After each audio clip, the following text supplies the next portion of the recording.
Olá, seja muito bem-vindo, seja muito bem-vinda. Vai começar mais uma edição do podcast Conta e Manda, sempre uma resenha bacana com convidados especiais. Antes de começar, aquele convite. Você acessa o nosso podcast, você ouve o nosso podcast, você compartilha nas redes sociais. A gente está no YouTube, a gente está no Instagram, a gente está no TikTok, a gente está no Spotify e a gente grava esse podcast onde, Carlos Eduardo Éboli? Meu amigo Francisco Elo no Multi Estúdios aqui no Parque Jacarepaguá com toda a estrutura. Cafezinho bom, hein, cara? Tá aqui, quentinho, tá bom, aguinha gelada. também. Mas o mais importante, nosso convidado. Claro. Quem é o nosso convidado de hoje? Tapete vermelho para um jovem treinador que está fazendo carreira na Europa, hoje mais precisamente na Suíça. Pedro Nogueira está aqui ao vivo com a gente. Fala, Pedro, tudo bem? Boa tarde, obrigado pelo convite aí mais uma vez, me receber aqui com vocês. Tu é muito jovem, cara, para estar fazendo esse sucesso todo. Começou, eu sei, né? Com 5, 6 anos de idade, foi isso, Cara, né? eu sou novo, mas eu me transformo no campo, cara. Eu sou osso duro de roer. Chega no campo lá, eu me garanto. Claro, com humildade, né? Tem muita coisa para aprender. Eu acho que a experiência é importante. Pô, nada como você vivenciar diferentes situações e tal, mas eu tenho personalidade para mandar nos caras lá. Já tem até um livro, né, Pedro? Tá aqui, ó, o livro, ó. Vou botar aqui, ó. Conceitos táticos de ataque em futebol, né? Visão ofensiva, aqui, ó. Vai pro ataque. Esse livro aqui, ele já teve grande aceitação, né? Ele teve, cara. Eu tô muito feliz porque foi um livro que eu escrevi há 5 anos atrás em espanhol. Estava trabalhando na Espanha, né, nessa ocasião. E ele teve muito boa aceitação lá no mercado espanhol. Depois foi traduzido para o francês, está publicado na França. E agora eu estou terminando de traduzir ele para o português. Espero que no primeiro semestre de 2025...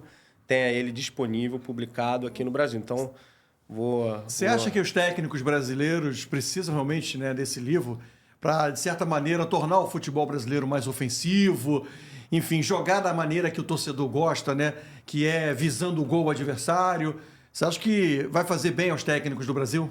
Cara, eu não sei. Eu sou suspeito para falar porque o livro eu escrevi. Claro, então claro.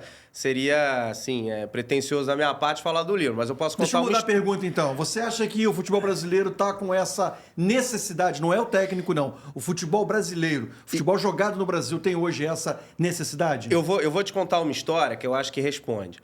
Eu, quando chego no Stade de Reims da França, eles me contratam para trabalhar com um grupo Pro 2, que é o time B do clube, e num projeto bem bacana, revelamos vários jogadores para a primeira divisão francesa e tal. E o treinador era o Oscar Garcia, do profissional era o Oscar Garcia. Então, o diretor de futebol me pega, no dia que eu cheguei lá, me leva para a sala do Oscar e tal. Esse aqui é o Pedro, o cara que a gente contratou do time B e tal.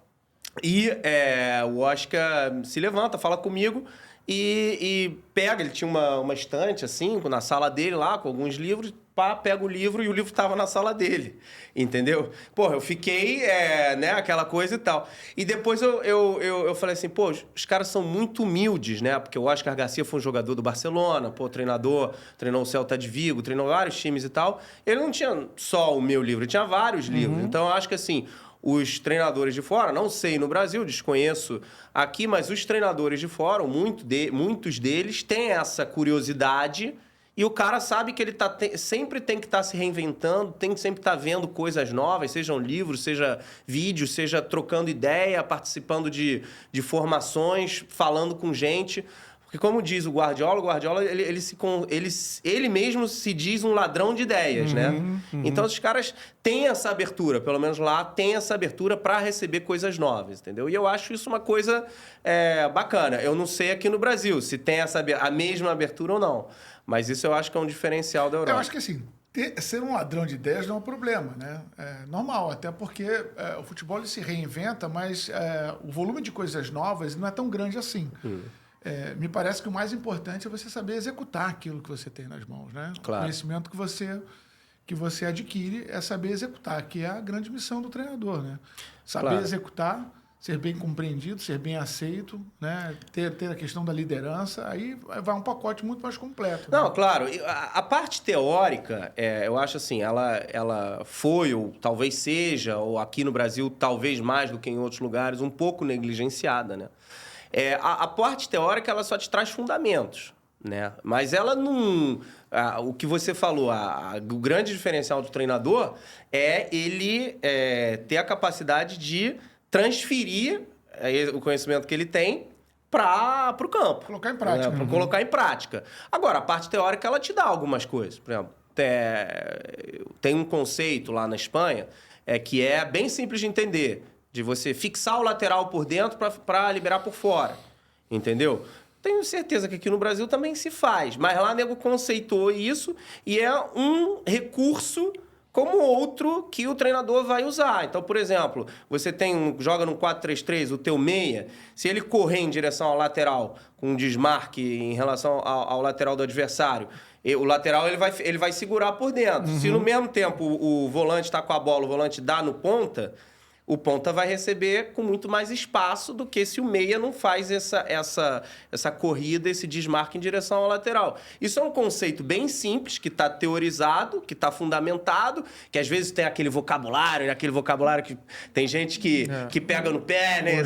Por que está falando novo nome e tal? Mas às vezes você chega para um jogador e você fala para o teu meia, fala, fixa o lateral por dentro. O cara já entende aquilo, você já trabalha aquilo, já está trabalhado, e é um recurso extra que você tem para montar teu time ou um plano de jogo particular, mudar alguma coisa durante o jogo, etc. Ô Pedro, eu assim, toda vez que eu dou essa opinião, e vai ser já a partir de agora, mais uma vez, né? Seja aqui no Conta e Manda, seja na Rádio Globo, na Rádio CBN, no Sport TV, onde a gente tem oportunidade também de atuar, eu imediatamente recebo, né, algumas críticas e tal. Sou chamado de antipatriota e tudo mais. Não por mim. Não por você, claro. E eu quero a opinião do Pedro. Quero saber se ele vai ser igual a mim ou vai ser diferente.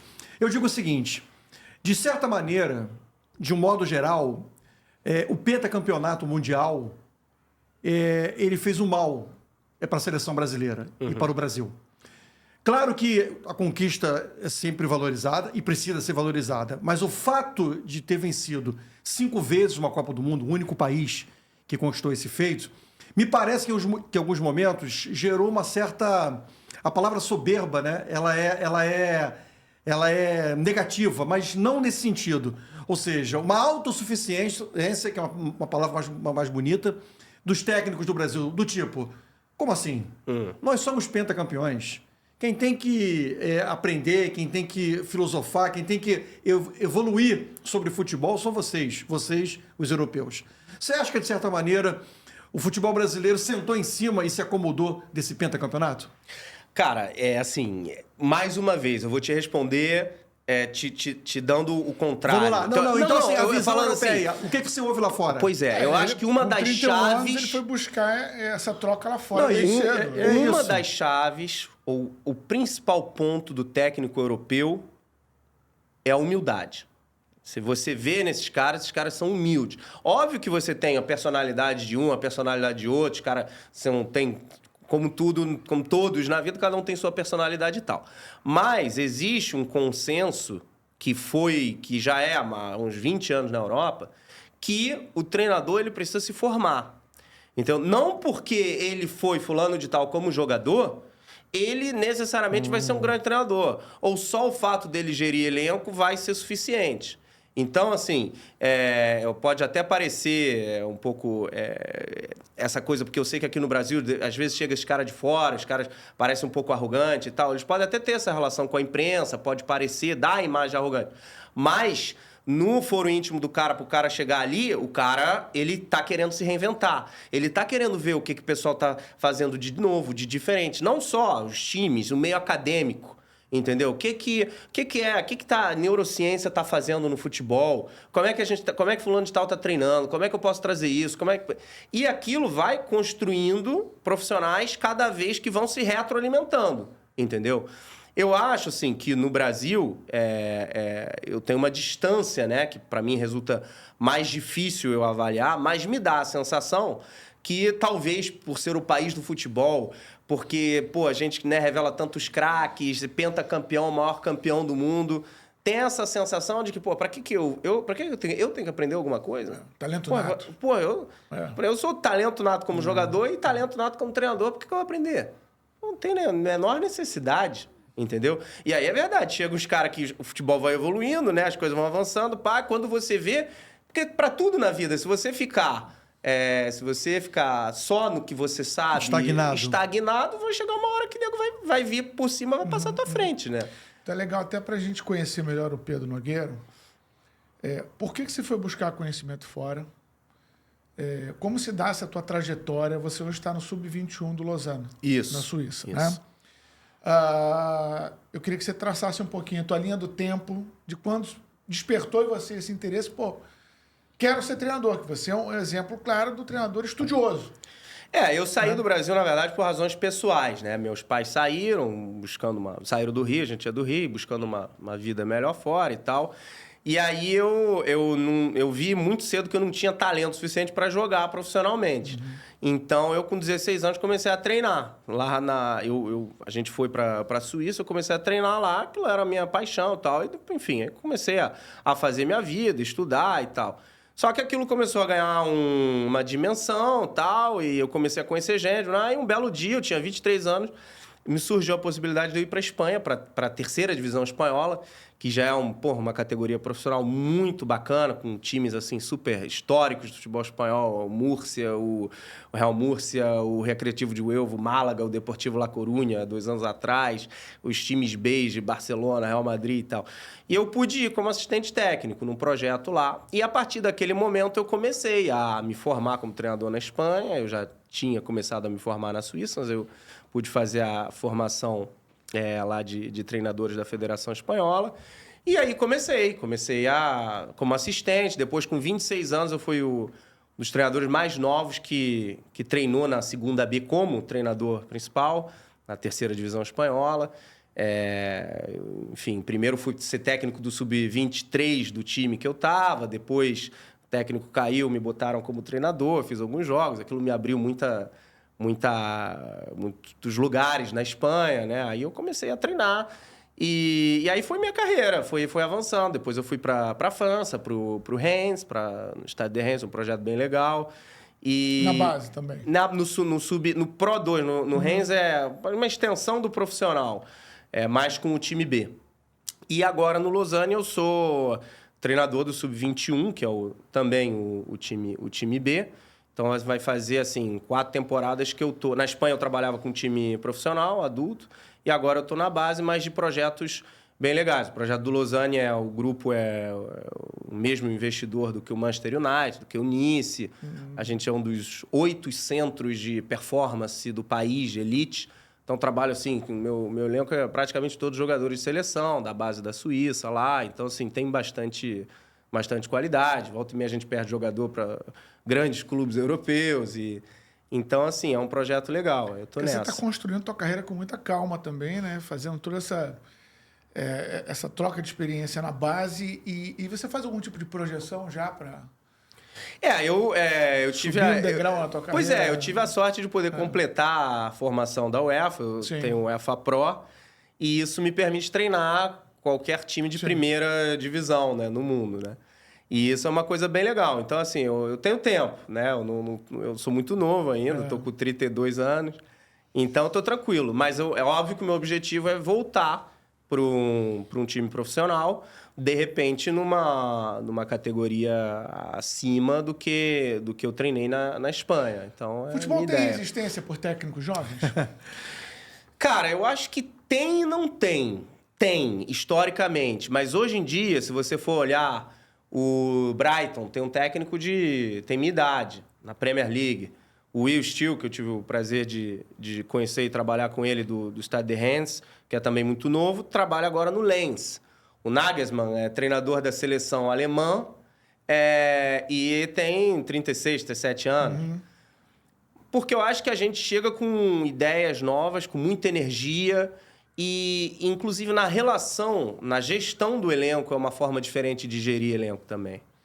Porque, óbvio, como treinador, você tem que ter uma distância, né, do jogador, é evidente. Mas o fato de você ser novo, óbvio, se você quiser fazer o papel de paizão, tipo Joel Santana, você não vai dar certo. Mas você pode também criar uma relação de confiança, se você souber ser fino o suficiente para aquilo não virar amizade, para você não se confundir, ter uma relação um pouco mais horizontal, que hoje em dia a sociedade ela é um pouco mais horizontal, né? As pessoas gostam menos, sobretudo o moleque novo, essa geração nova, eles gostam menos de hierarquia, menos... Então, assim, um cara mais novo, ele tem uma relação um pouco mais, né, mais mansa e tal, ganha no papo, porque não adianta, você não vai ganhar com a tua carreira como jogador.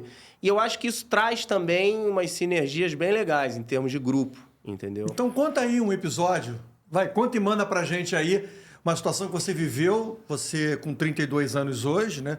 Mas já comandou seleções, times profissionais, que você foi testado, por exemplo, como eu digo assim, né? O jogador, imagino que você já treinou jogador mais velho que você, e você se sentiu testado por ele, como quem diz, vou testar ele aqui para ver se... Porque é a dupla situação. É o jovem e não é boleiro, não foi boleiro. Pois Você viveu isso já? Conta pra gente aí. Cara, já várias. Com jogador e com comissão técnica também. Por exemplo, hoje lá na comissão técnica do Los Angeles, os 2 auxiliares são... Pô, você vê, eu sou novo, olha a carcaça e tal. Tem carinha de 15 anos, pois cara. Cara de novo.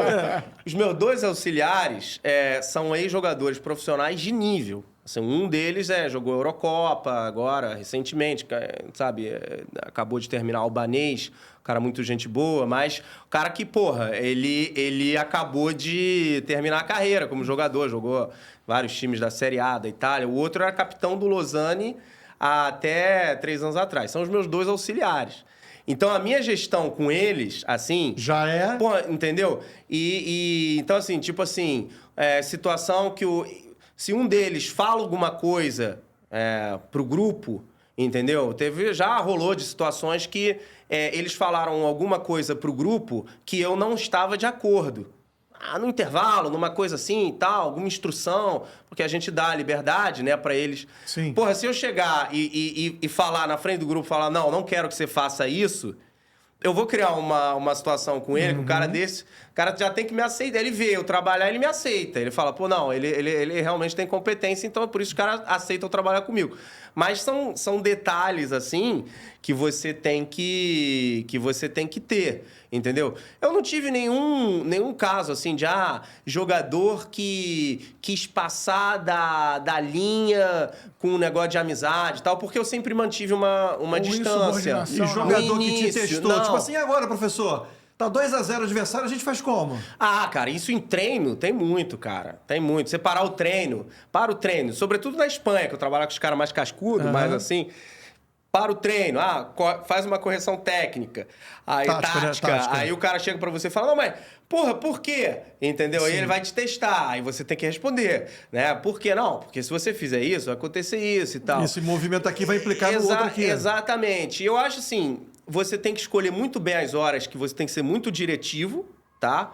E as horas que você... quer também, às vezes tem que deixar o cara perder o tempo, deixar o cara se fuder, entendeu? Falar o seguinte, não, você não quer fazer? Então beleza, não faz, sim, tudo bem. Aí você olha, você deixa, você vê que o cara vai fazer merda, duas vezes, na segunda, por exemplo, treinando saída de bola. Mas por que eu tenho que, sei lá, passar a bola pro lateral aqui, eu não vou dar no meia? Fala, não, porque é melhor você dar aqui, não é por isso, a combinação que a gente tá fazendo é essa e tal. Não, tá, mas quer fazer? Dá no meia, vamos ver. Aí o cara vai e perde a bola 2 vezes, isso precisa acontecer uma vez, que o cara já fala assim, não, tudo bem, você para 5 minutos depois e fala, e aí, agora viu? Por quê?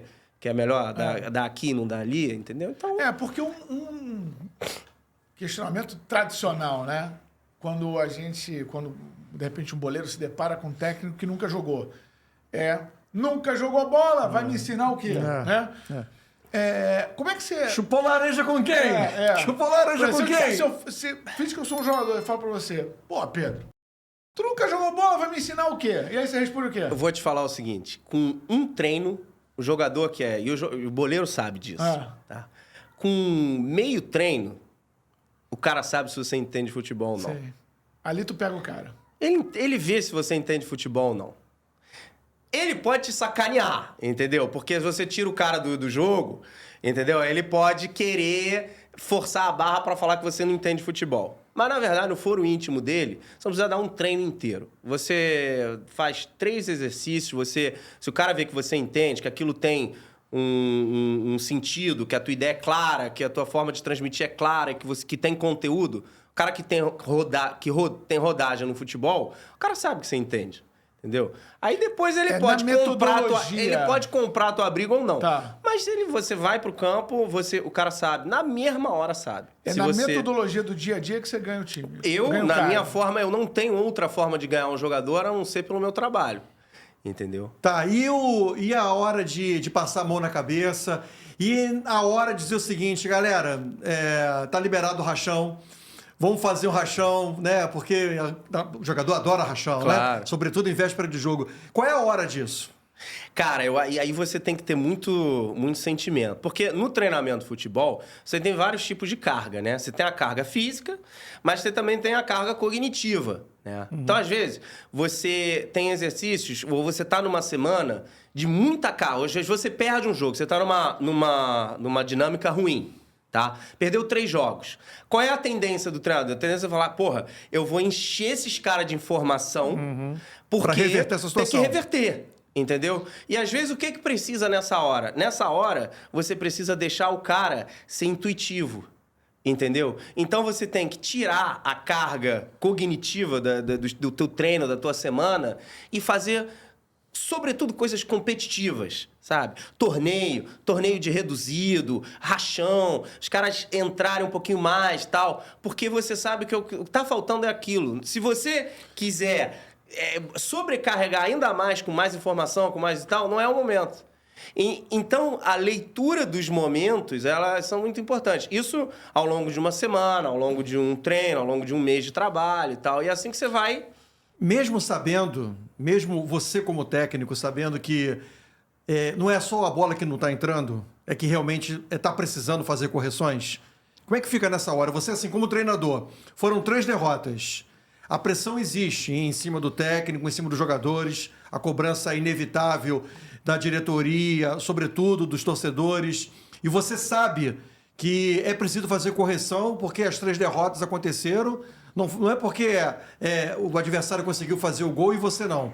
E como lidar nessa hora? De ter que fazer correção, mas ao mesmo tempo sem passar essa informação, encher o jogador de informação. Aí é muito importante você usar bem o tempo à disposição. Você entendeu? Às vezes você pode chegar para os caras e falar, olha só, a gente vai fazer uma semana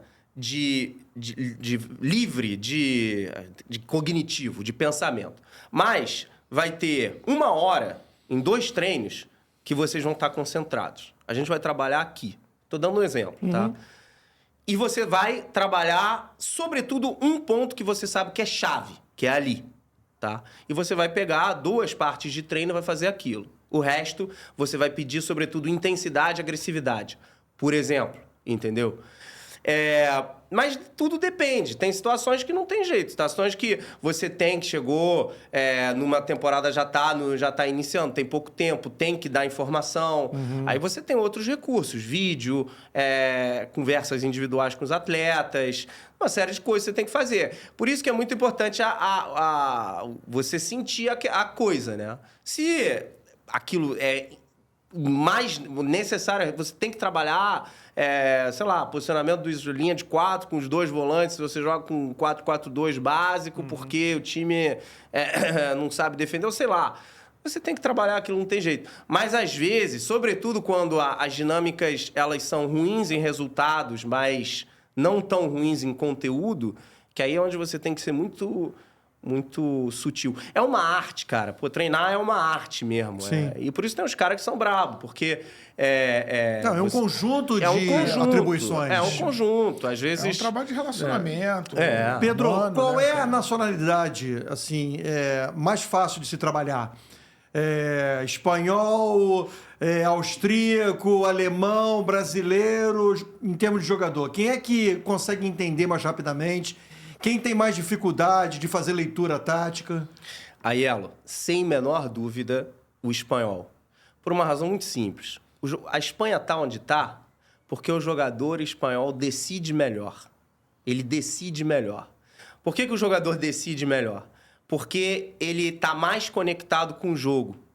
Por que ele está mais conectado com o jogo? Porque ele foi estimulado desde cedo, através de formas de treinamento que o pessoal chama de sistêmica, que é assim, tudo um conjunto, na qual o cara tem que estar muito conectado com o que está acontecendo. Desde idades muito baixas, você entendeu?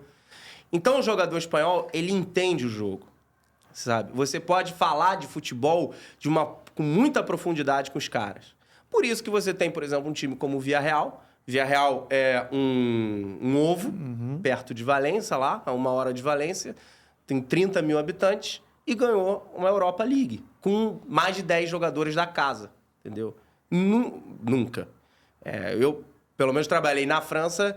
Eu tenho muita dificuldade de ver um time francês que tem muito mais talento bruto que o espanhol. São jogadores incríveis. Um time francês nunca vai ganhar uma Europa League com mais de 10 jogadores formados. O espanhol vai, apesar de ter menos talento que outros mercados. Você praticamente não teve experiência com jogadores brasileiros, né? Tive algumas. Por exemplo, lá no El Hierro... Mas são brasileiros já introduzidos na cultura europeia. Não. Lá, por exemplo, na Espanha, a gente teve alguns. A gente teve um, aliás, que depois se tornou meu amigo, mando um abraço pra ele, o Pedro Odoni, que jogou no Atlético. Sim. Atacante? Atacante. Pedro foi pra lá.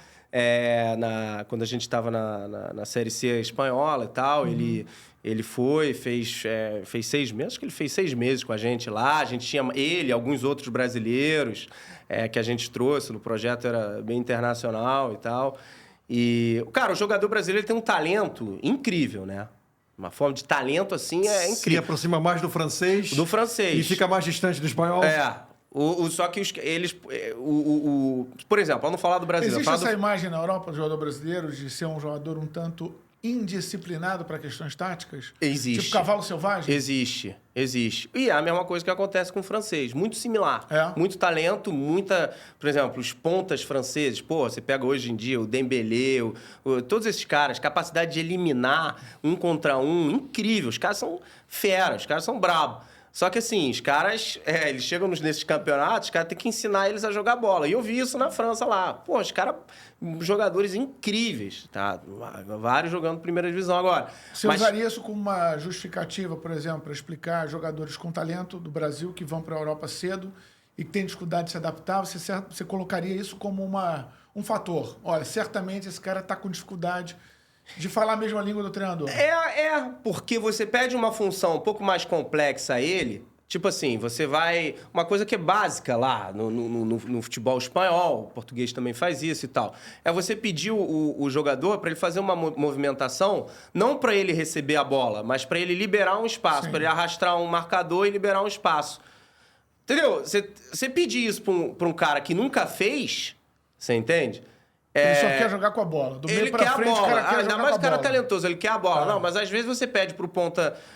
coisas clássicas, né? O cara puxa pro meio pra liberar pro lateral, sei lá, coisas assim. Não necessariamente são complexas, mas o cara ele tem que ter um entendimento de quando fazer... Pedro do céu, vamos lá. O que a gente mais ouve aqui dos técnicos brasileiros? Qual é a principal crítica que a gente ouve alguns técnicos brasileiros fazerem em relação ao futebol praticado hoje no Brasil?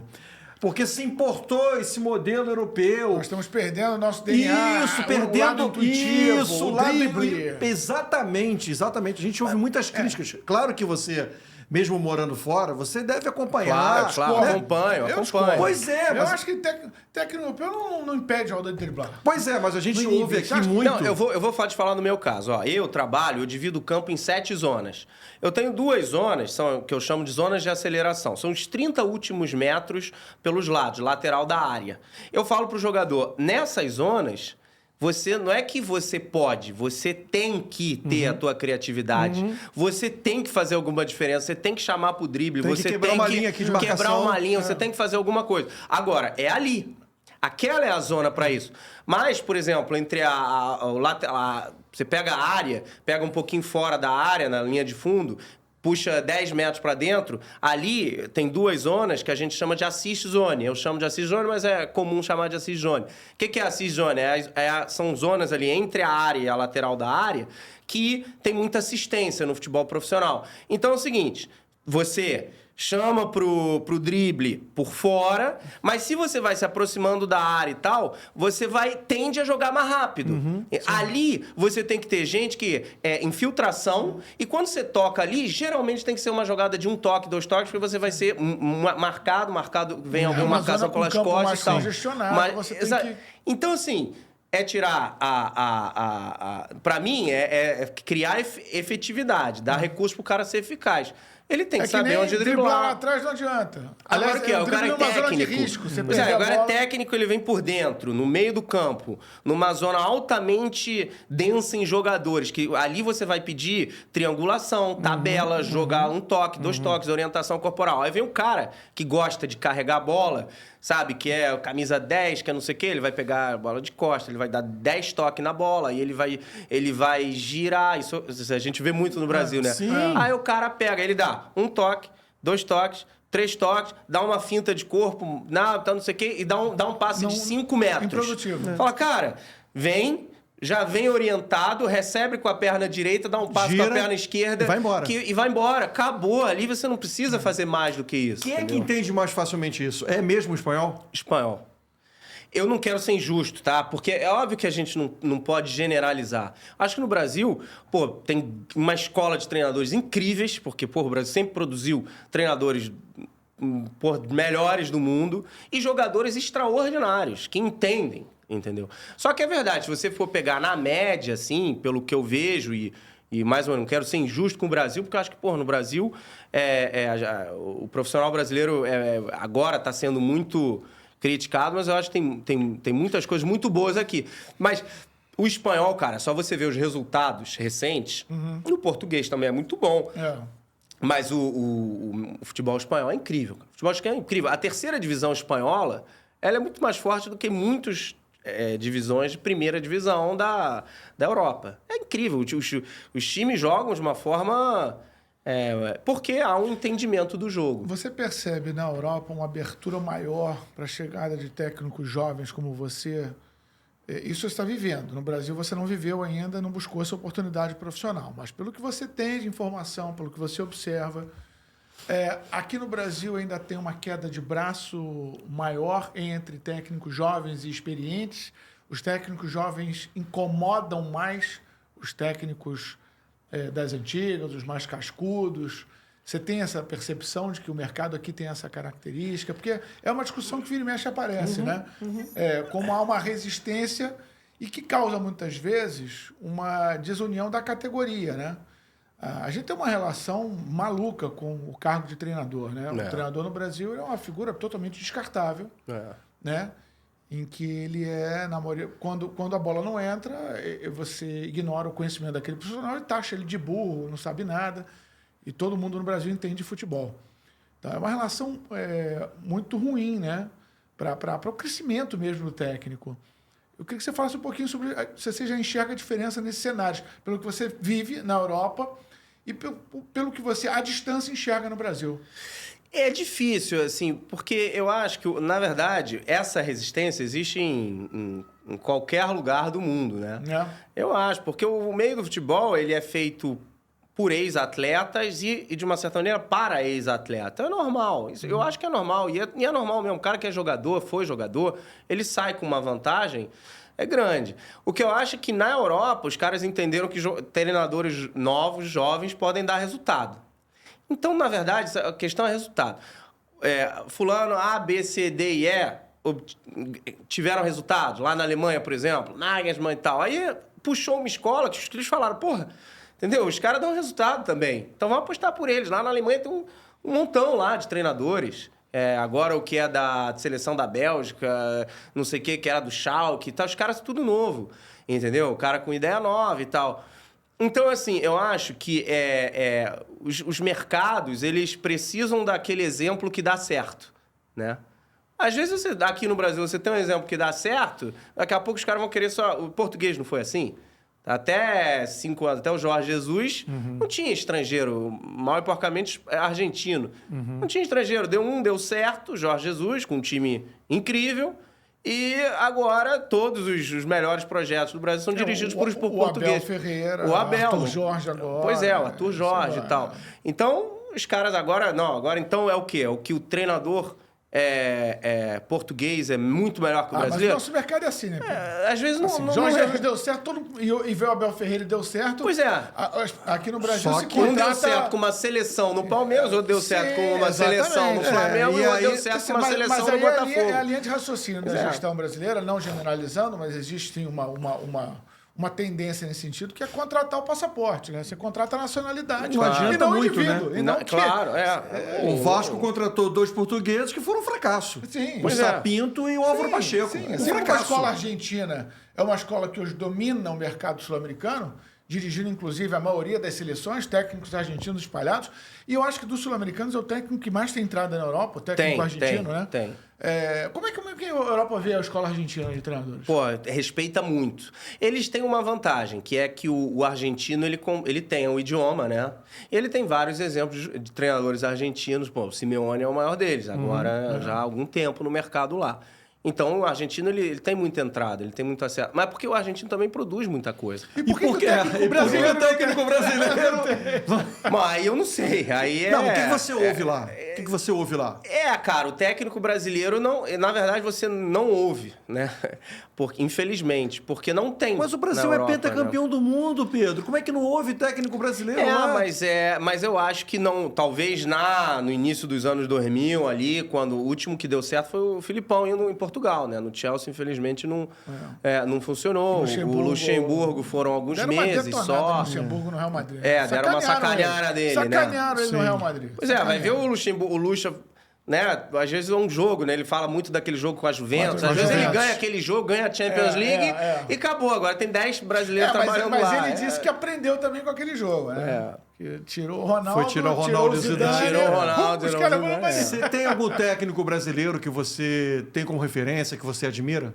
Olha, eu acho que o Diniz trabalha muito bem. Eu acho que o trabalho dele é muito interessante. Do ponto de vista, assim... O ano não foi muito bom para ele. O ano não foi bom, mas por um treinador, ele é um cara que é muito relevante. Qual é o trabalho que você vê de técnico brasileiro que mais se aproxima daquilo que você vê na Europa?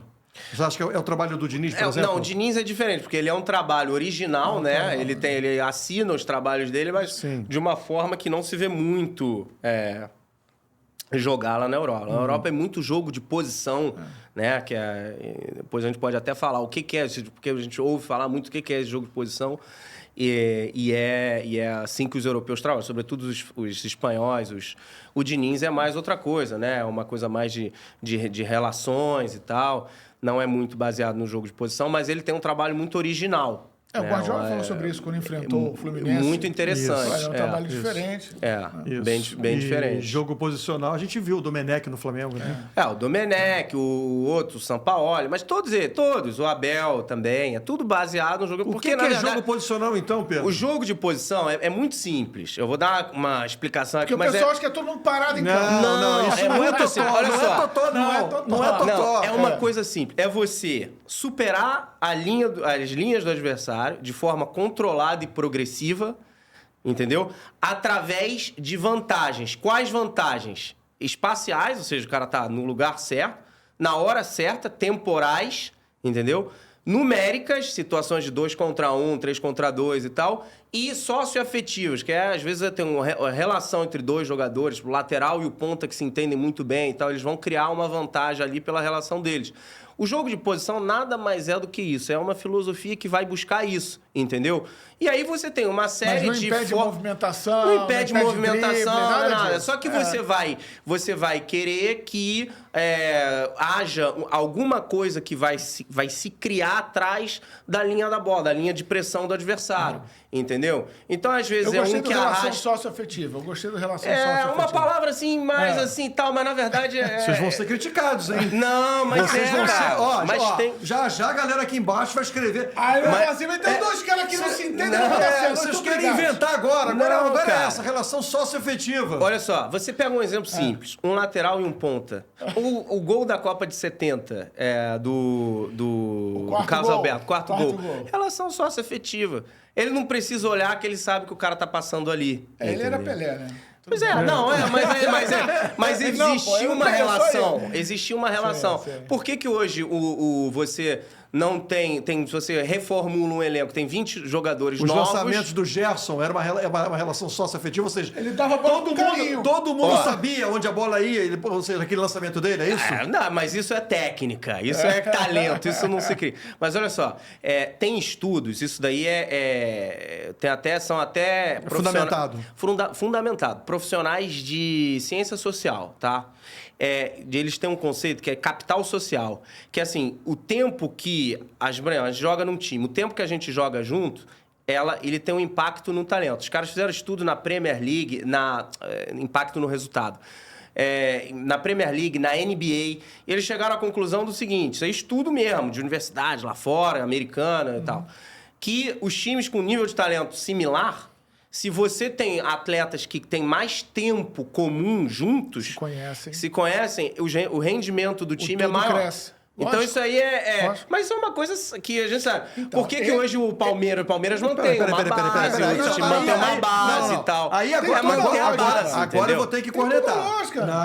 Os elencos brasileiros, eles vivem em constante reformulação por uma questão até comercial, financeira. E a gente não consegue ver elencos longevos como a gente vê na Europa.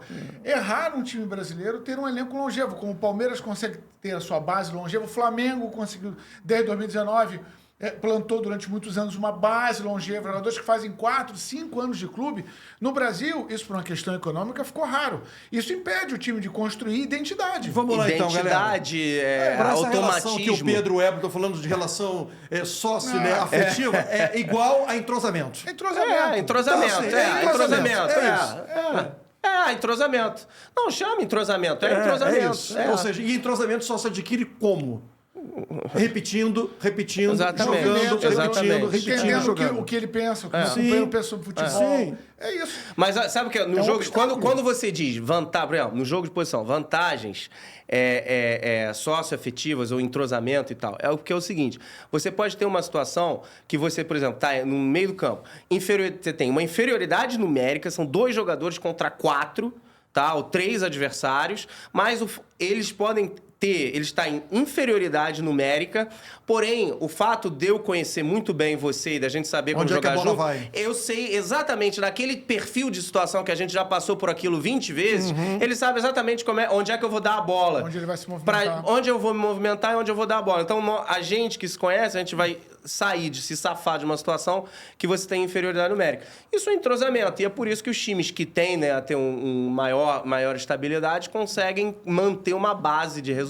Você cansou de fazer apresentação de time, né? Eu te ouvia muito. Você fazia uma apresentação de time na pré-temporada. Sim. E tinha aquela brincadeira do cara crachar. Porque às vezes o time chegava e apresentava 14, 15 jogadores. Verdade. E como é que você vai construir um time de uma hora para outra? E aí o seguinte, isso em janeiro. Resultado. Isso em janeiro. Chegava em julho... E com 15 novos, né? Com outro técnico. Aí sabe o que acontece? Você quer fazer um modelo de jogo mais complexo, entendeu? Quer que teu time vá jogando, superando linhas, que movimente bem a bola, que, enfim... É impossível. É impossível, não dá. Isso é uma das coisas também que você tem que... O treinador ele tem que ler onde ele está. Se ele quer fazer uma coisa complexa demais para o meio, seja porque o time não entrega do ponto de vista técnico ou porque tem muita rotatividade, não vai dar certo. Eu entendo que você vai querer fazer carreira na Europa. Não. Antes de pisar nesse hospício. Ok, calma. Eu vou falar o seguinte para você, quero ver a tua reação. Tempo de trabalho médio de técnico no Brasil, 5 meses. O que você acha disso? Cara, eu acho que é uma coisa que... eu acho que tende a mudar, tá? Eu acho que o mercado brasileiro o futebol no Brasil, ele está passando por uma transformação, por causa das SAFs e tal. Eu acho que o Brasil tem um potencial incrível, tá? Por exemplo, óbvio que hoje eu tô bem lá na Europa e tal, mas eu não descarto. Você quer vir pro futebol brasileiro para ficar 5 meses empregado? Não, mas às vezes não é mais do que 5 meses. Por que vai ser 5 meses? O Abel tá há 3 anos. Pode ser uma semana também. Pode ser uma semana, mas pode ser 3 anos. Cara, é um desrespeito. O técnico é demitido com 7 dias. Mas olha só, é um desrespeito. Óbvio que é um desrespeito. Mas eu acho o seguinte, que os times que tendem a ser mais competitivos são os times mais estáveis, né? Então, o exemplo hoje é o Palmeiras. O Abel está lá 4 anos, consegue resultado. Eu acho que essa mentalidade, sobretudo com a chegada de pessoas de fora, de mercados, assim, donos de clube, que aguentam a pressão da torcida, eu acho que isso tende a mudar. O John Textor, se eu não estou enganado, o projeto dele era um projeto, por exemplo, do Luiz Castro, era um projeto de manutenção, né? E depois o treinador decidiu sair, o treinador decidiu sair, aí teve, enfim, não acharam... Mas aí o Bruno Lage não ficou, né? O Bruno Lage não ficou, mas... Não ficou por quê? Porque não deu resultado. Tudo bem, mas aí é que tá. Mas olha só, na Europa, na Espanha, em Portugal, na segunda divisão espanhola, por exemplo, já rodou metade dos técnicos, entendeu? Mesmo eu, cara, na Suíça. É um ambiente competitivo. O resultado vai ser sempre na Suíça, que é um final. time que eles entendem processo, pensam em largo prazo e tal, com um time sub-21. Se eu perder 5 jogos, cara, no 6º jogo já vai ter nego telefonando lá pro clube, falar, esse teu treinador aí não entende porra, né? Claro, o futebol é assim. É universal. É universal. A corneta é universal. A corneta é universal. O cara ficar ansioso. Lá na primeira divisão suíça essa semana, tem 12 times na primeira divisão. Caíram 3 técnicos. Entendeu? 3 técnicos. Não 1/4 do campeonato. Na Suíça. Então, na Espanha, depois vê mas eu acho que caíram 8 ou 9 treinadores da segunda divisão espanhola. A primeira é um pouquinho mais estável. 8 ou 9 na segunda divisão espanhola. Então, eu acho que esse mercado é assim, talvez no Brasil mais acentuado, mas na Europa perdeu 5 jogos, o que eu falo. O calendário é um inimigo universal dos treinadores? Que tanto se fala, e a FIFA criando mais competições, os campeonatos cada vez mais inchados. A gente tem aqui na nossa realidade, na cultura brasileira, o campeonato estadual que abre o ano e que para muitos treinadores corta um período importante de preparação e que você vai depois lá na frente... colher os prejuízos, né, de um jogador que não começa bem uma temporada com a devida preparação, mas são as obrigações culturais do nosso futebol. Mas eu vejo todos os técnicos hoje, saindo do Brasil, reclamando da sequência de jogos, reclamam disso na Inglaterra, na Espanha, na Itália, qualquer lugar. É algo a ser mais bem discutido. Como é que você enxerga essa situação como treinador? Eu acho, né, cara? Porque, assim, se você joga a cada 3 dias, você não, na verdade, você não treina. Você não treina, Você não treina, você não tem tempo, né? Porque o pós-partido você não pode praticamente trabalhar. Mais uma vez eu vou dizer aqui. Sempre falo isso, Pedro. Se um time jogar domingo, quarta e sábado, domingo ele joga, segunda-feira recupera. Na terça-feira não pode treinar porque tem jogo quarta. Quando eu falo não pode treinar, é fazer um tipo de trabalho de correção, por exemplo, que vai exigir um desgaste físico do time. Na quarta-feira joga. Detalhe, com viagem. Vamos no futebol brasileiro? Você jogou domingo em Salvador, joga quarta-feira no Rio, ok? Então, teve a viagem de Salvador para o Rio. Depois você joga sábado em Criciúma. Então, vamos lá. Viagens longas. Jogou na quarta. Quinta-feira não treina, porque jogou na quarta. Sexta-feira não treina, porque joga no sábado com viagem para Criciúma. Então, assim, vai trabalhar como? Você sabe o que é interessante? Porque, por exemplo, na sexta, que é o dia mais 2, né? E menos 1, mais 2, menos 1, você pode até fazer um trabalho assim, tático, sabe? Analítico, 10 contra 0, 10 contra 6, fazer correção e tal. Só que acontece que o rendimento no futebol é muito mais além disso. Às vezes você precisa, para chegar bem no jogo, você precisa de... aquilo que a gente estava falando antes, de competitividade. Você precisa fazer jogo reduzido, você precisa ter agressividade, você precisa fazer intensidade no treinamento para você trazer ao jogo. E vai dar isso na véspera do jogo? Isso é que não dá para fazer. Uma correção tática ou outra, botar os caras lá e tal, tá? Às vezes você não tem. Os caras podem fazer, inclusive, até andando, ou um trotezinho, uma coisa assim, pouco duelo, pouca disputa e tal. O que é difícil é você construir uma semana onde vai ter intensidade, vai ter agressividade, vai ter tática, vai ter... Sabe? Isso é impossível. Jogando 3 jogos por semana é impossível. A última discussão foi essa do Botafogo, que ganhou um título no domingo. Isso foi uma loucura, né? Uma loucura. Comemorou... Porque tem que comemorar título, você tem que comemorar. Então, bebeu meia cerveja, bebeu uma inteira, mas bebeu. Aí viaja na segunda, chega na terça, joga na quarta. Uma viagem de 15 horas. No caso do Botafogo, uma viagem de 20 horas. Isso é uma loucura, né? Inviável. Isso eu acho que foi um... É justo a gente cobrar resultado de um time desse? Não, isso aí é impossível, né? Foge ao controle do técnico? Fica aleatório, os movimentos ficam aleatórios dentro de campo? Não, eu até ouvi algumas entrevistas dos jogadores falando que o cérebro queria, mas o corpo não... O corpo não vai. Então os caras, acho que os automatismos que eles tinham lá estavam lá, mas erro de passe erro de passe com 42 minutos do segundo tempo, que o cara erra um passe de 2 metros. Como é que erra um passe de 2 metros, amigo? O cérebro pensou, mas a perna não adianta. Não dá. Isso que eu não entendo. Aí a pessoa fala assim, mas jogou muito mal, mas eu não consigo, antes de falar que jogou muito mal, falar que ele não estava preparado para jogar. Totalmente. Então, assim, é surreal. Pedro, qual é o melhor esquema tático? É o que mais encaixa com o teu time. E aí é o seguinte, tem que olhar o teu grupo e pensar no esquema? Ou pensa no esquema e escolhe o grupo? Como é que faz? Aliás, escolhe o grupo não. Você pensa no esquema e tenta adaptar os jogadores a esse esquema. O esquema se adapta ao jogador ou o jogador se adapta ao esquema? Tem 2 tipos de técnico, né? O técnico que chega com um modelo fechado, ele joga daquele jeito, tipo o Diniz, né? O Guardiola e tal. O cara joga daquele jeito, acabou. Ou aprende a jogar. Ou aprende a jogar e tal. E tem o treinador que se adapta. Eu sou mais partidário de você se adaptar. Por exemplo, tem aquele debate, o Pedro e o Gabigol podiam jogar juntos no Flamengo. Pra mim, a questão não é se eles podiam, eles têm que jogar, entendeu? Por quê? Porque o cara que faz a diferença tem que jogar junto, tem que poder jogar. Então, isso, caso lá dos 2 lá, só como exemplo, mas você tem dois jogadores que são 2 atacantes que são os 2, vamos dizer, os 2 melhores do teu time, tem que você... mas eu jogo com 3 por dentro, só com um atacante. Meu irmão, mas os teus 2 melhores jogadores são 2 atacantes, se vira. Mas se você puder montar, vamos lá, Pedro, início de uma temporada, vai começar a temporada, a gente vai fazer contratações, que tipo de jogador você quer pro teu esquema preferido de jogo? Qual é? O 4-3-3, ele traz uma série de vantagens, sobretudo para os times que querem jogar com a bola, jogar com aquilo que a gente falou, com manutenção da posse de bola e tal.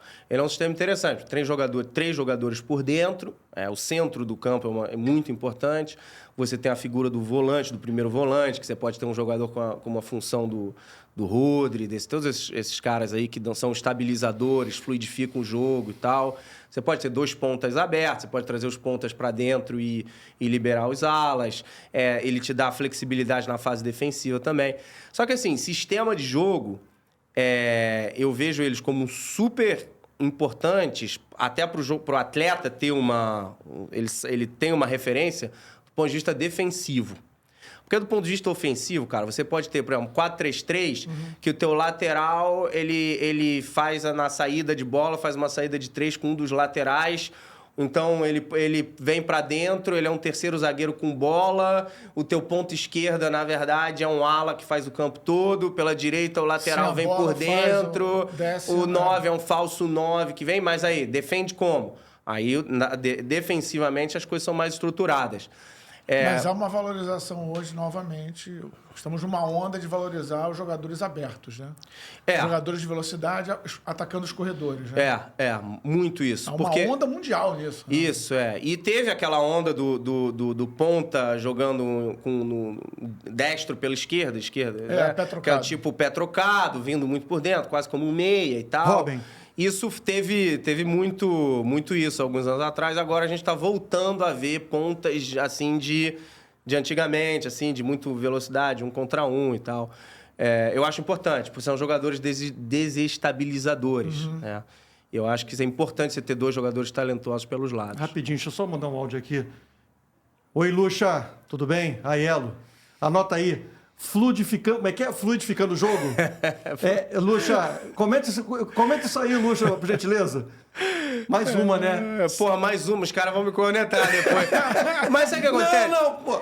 Mas... Tem nada de cornetar, não, cara. É a linguagem mesmo, entendeu? É a nomenclatura do futebol. Olha só. Entendeu? Que muda. Por exemplo, eu vejo essa galera aí da antiga reclamar sobre isso. Mas, por exemplo, eles não falam mais arqueiro. Uhum. Ninguém fala mais arqueiro sem ter alf.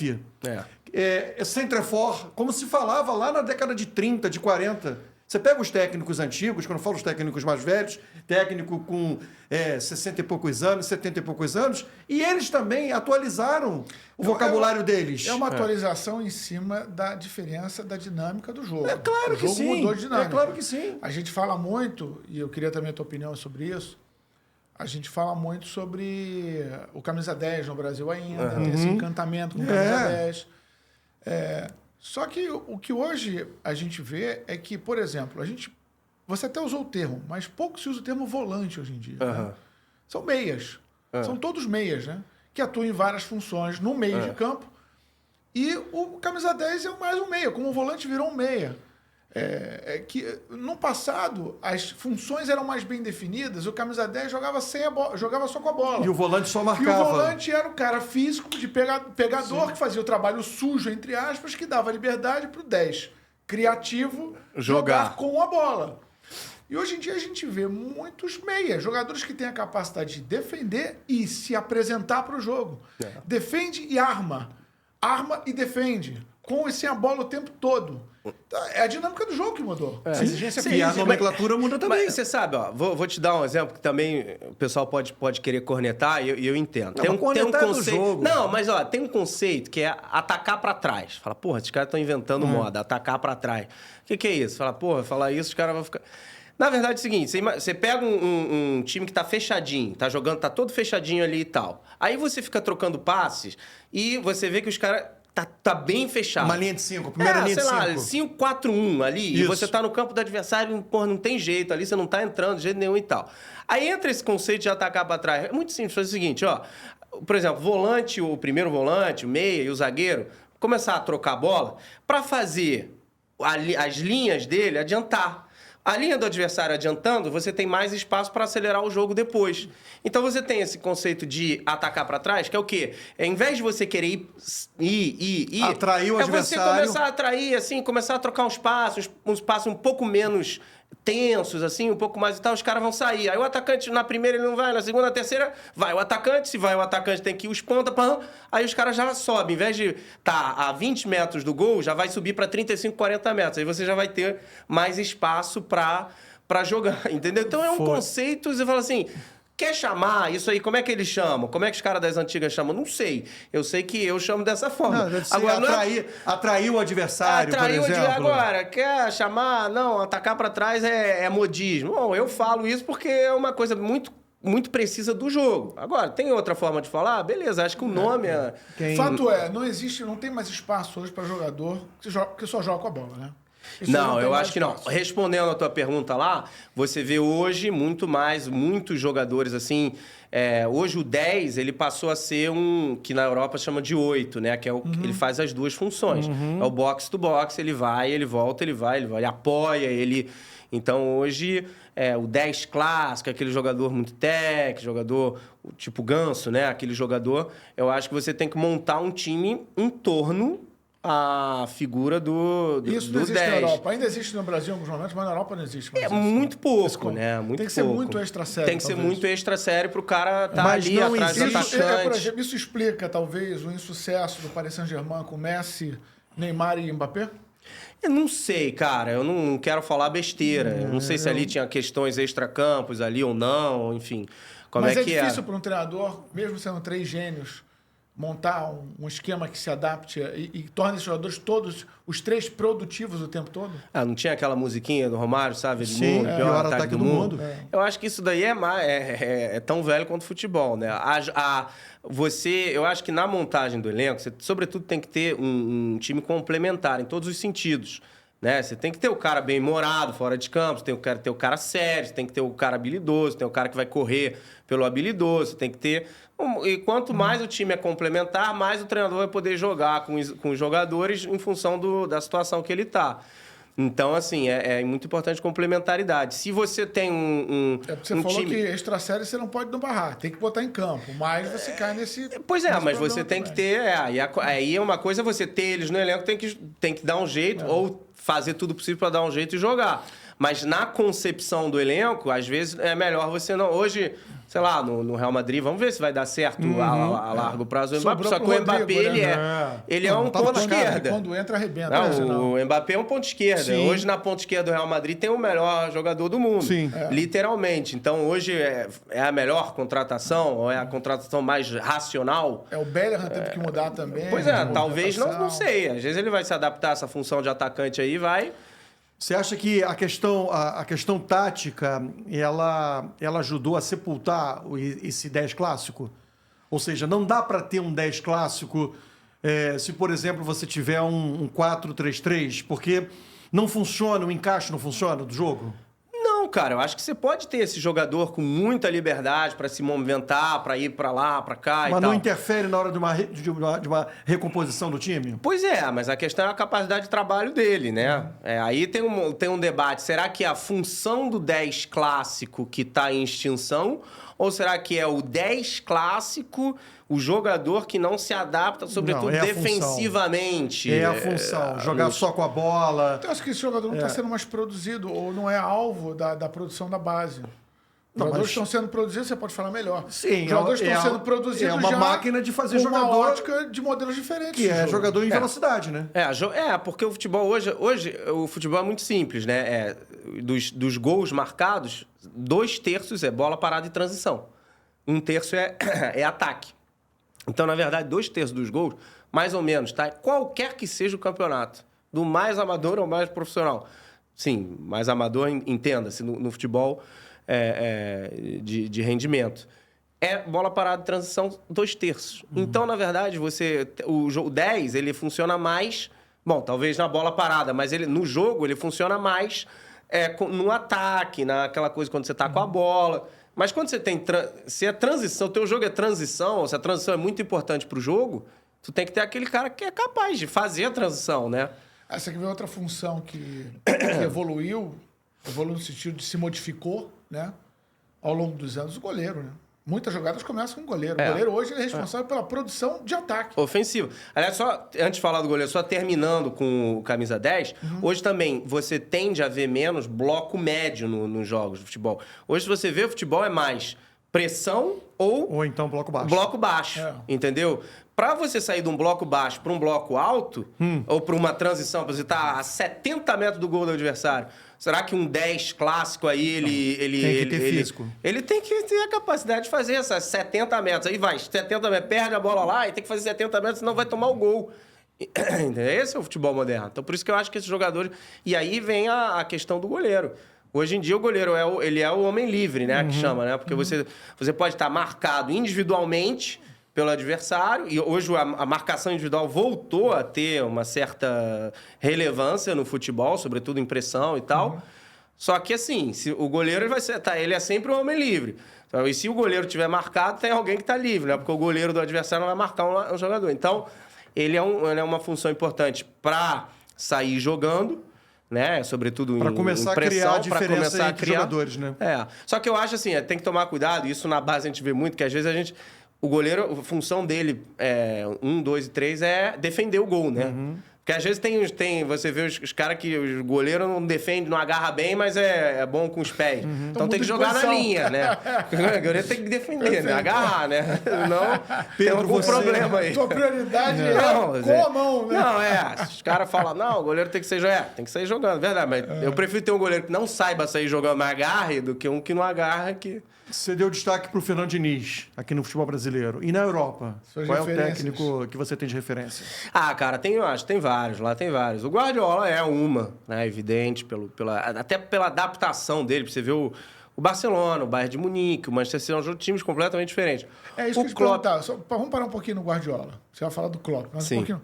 Por que o Guardiola, e acho que é quase que uma unanimidade, né? Todo mundo fala, melhor técnico do mundo, Guardiola.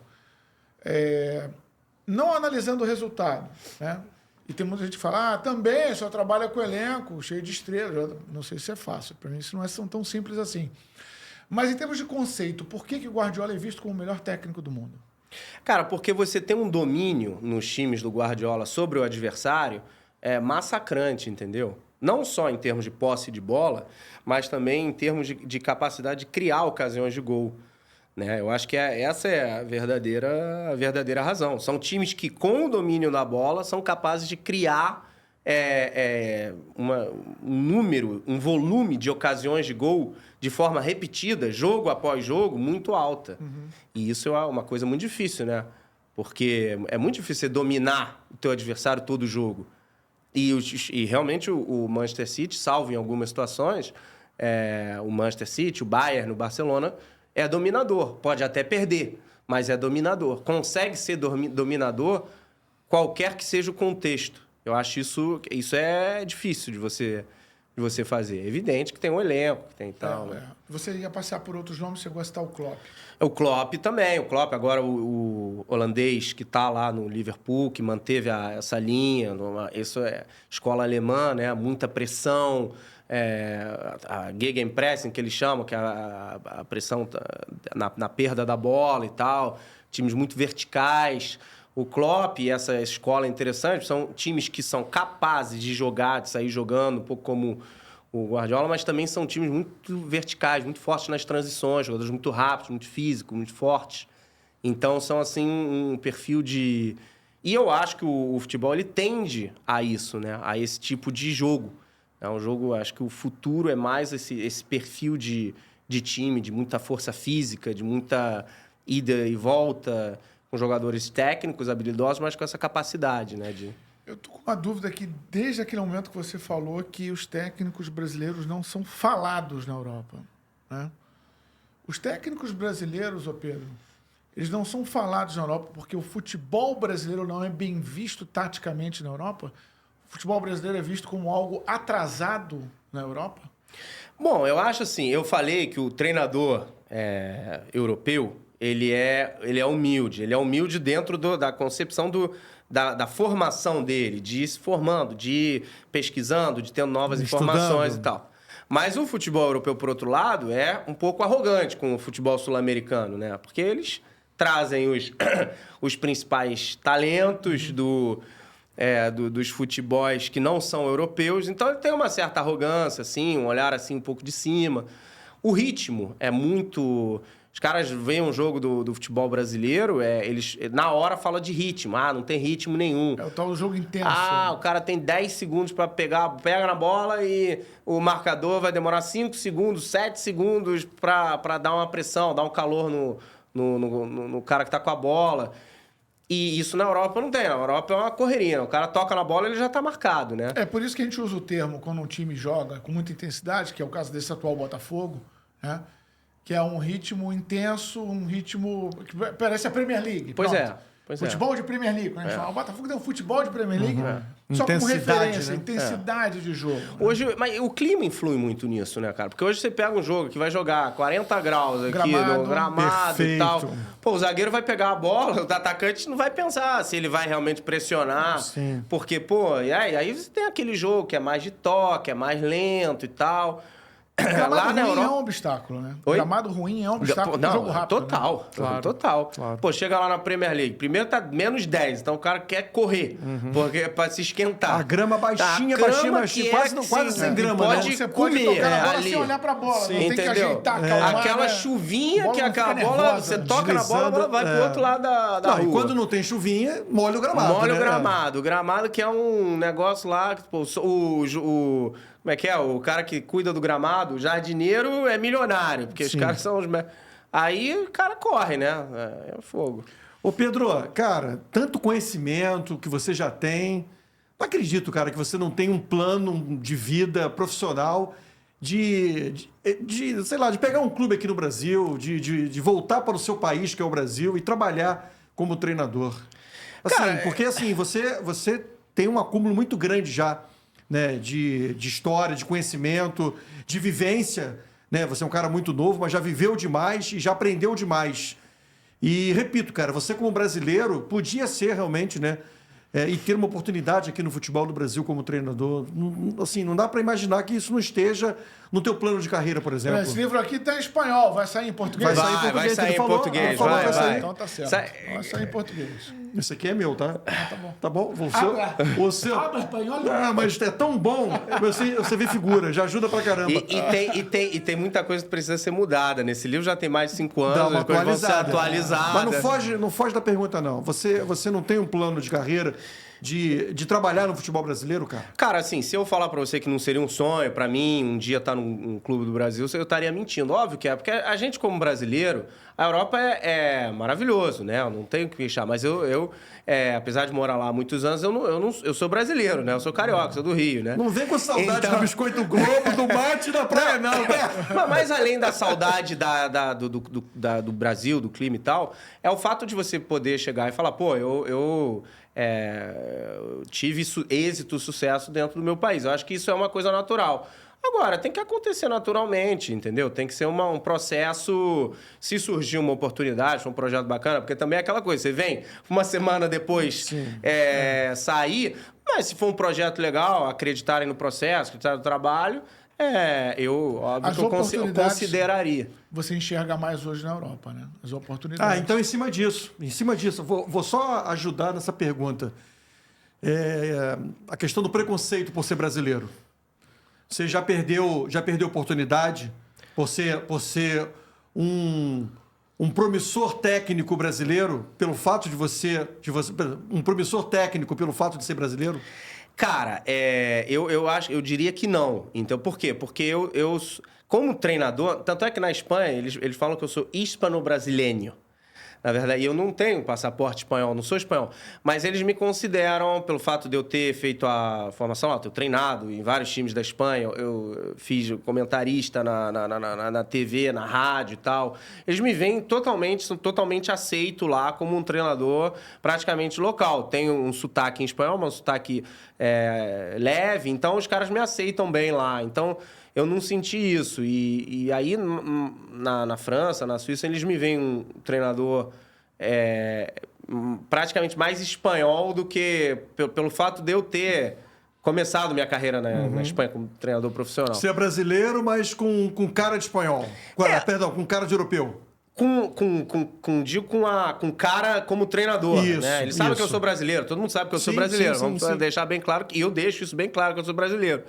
Mas eles me veem como um treinador europeu, eles me veem como um treinador brasileiro. Até porque eu não trabalhei no futebol brasileiro, eu trabalhei no futebol... trabalhei na França, trabalhei na Espanha, trabalhei na Suíça. Então, eles me veem como um treinador europeu, apesar de saber que eu sou brasileiro.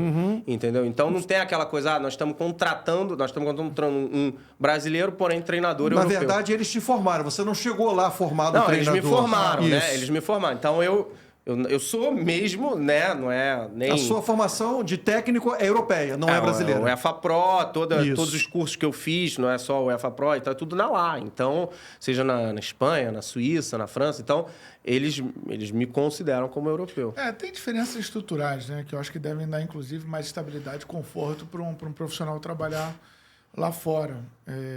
Mas aí eu te pergunto o seguinte... A gente aqui estabeleceu uma série de diferenças, né? Metodologias, conceitos, comportamentos do que a gente tem no Brasil, a vivência que a gente tem de Brasil e a vivência que você tem de Europa, mesmo sendo todos aqui brasileiros. Qual a chance de um não europeu voltar a conquistar o título mundial, cara, entre clubes?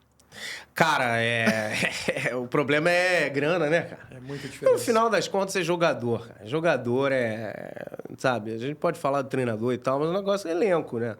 Os caras têm... O Pachuca ontem deu eu não pude ver o jogo inteiro, mas no início deu um calorzinho no Real Madrid, né? Aí o Real Madrid acelerou 3 vezes, 3 gols, né? Não. Eu falo aqui. Eu tô falando sem ter assistido o jogo inteiro, tá? Cuidado. Eu assisti ao jogo todo e depois do jogo eu fui lá no scout do jogo. Aí assim, quem não assistiu ao jogo todo, quem não viu o jogo todo e foi só no scout, viu lá 12 finalizações do Real e 12 do Pachuca. Aí alguém pode pensar assim, nossa, foi trocação, foi lá e cá. Não foi. O Real faz 1-0. Com muita naturalidade. E aí é o seguinte, não quero mais jogar, não. Não quero mais jogar, não. Então, assim, vem, Pachuca. Aí o Pachuca ia e tal, e não conseguia fazer. Vai com medo. Aí começou o segundo tempo, 2-0, assim, vamos acabar o jogo logo, vamos. Enfim, não foi trocação. Quem for olhar só os números do jogo, da partida, até pode se enganar, mas não foi desse jeito. Acho que o Real realmente jogou muito confortável. Jogou o suficiente. Tipo assim, eu vou acelerar o jogo. Na hora que eu acelerar um pouquinho aqui mais o jogo, eu vou fazer um gol. Só que é o seguinte, para eu acelerar um jogo, vai entrar na questão do desgaste. Ou seja, eu vou me cansar, eu vou me desgastar, eu tenho que voltar para a Espanha para encarar lá a sequência do Campeonato Espanhol e também a Liga, né, dos Campeões. Claro. Então, assim, vamos lá, eu vou jogar aqui de acordo com aquilo que o jogo está pedindo. Então, acelerei um pouquinho, fiz 1-0. Aí voltei para o segundo tempo, acelerei mais um pouquinho, fiz 2-0.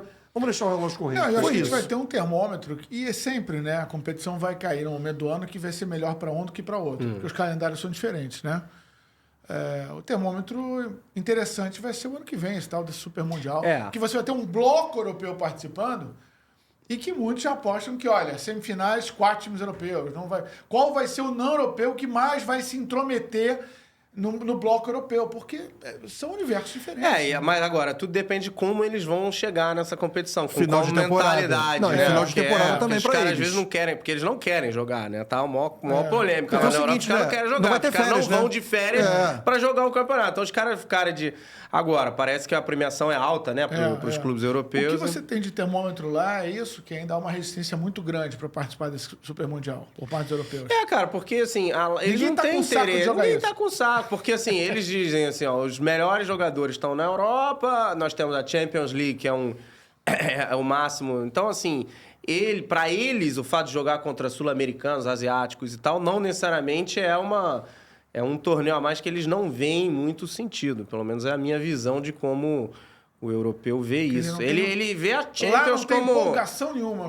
Nenhuma. O final é a Champions. Acabou a Champions, é o máximo troféu para eles. Bacana. Foi bom, hein? Foi muito legal. Que muito isso, legal. hein? Categoria, Pedro. Bom demais. Obrigado. Agradeço. Prazer, cara, pela tua formação, pela tua visão sobre futebol, cara. Muito bom mesmo, cara. Sucesso pra você. Obrigado. E quando muito nesse nome, Pedro quando ficar pronto aí manda pra gente. Em português, vão mandar pra vocês manda aí. Pra gente. Mister já chamam de Mister? Mister chama. Na Espanha chama de Mister. Na Espanha é Mister. Portugal Mister também. Mister Nogueira? Não, só chama de Mister mesmo. Não chama de Mister Nogueira. Valeu, Pedro. Obrigado, Sucesso, pessoal. cara. Obrigado. Valeu mesmo. Obrigado. E aí, curtiu? Gostou? Então faz o seguinte, só compartilhar, dá o like, manda para os seus amigos, muito conhecimento. E continua seguindo a gente. Onde? Em todas as redes sociais. YouTube, o que mais? Instagram, o que mais? TikTok. E ainda... Spotify. E a gente grava onde? Multi Estúdios no Parque Jacarepaguá. Tava bom o café, você tomou todo. Tudinho, a água também foi embora. Legal. Agora eu vou pegar água de coco. Beleza. Valeu. Um abraço Tchau. e até a próxima, galera. Valeu.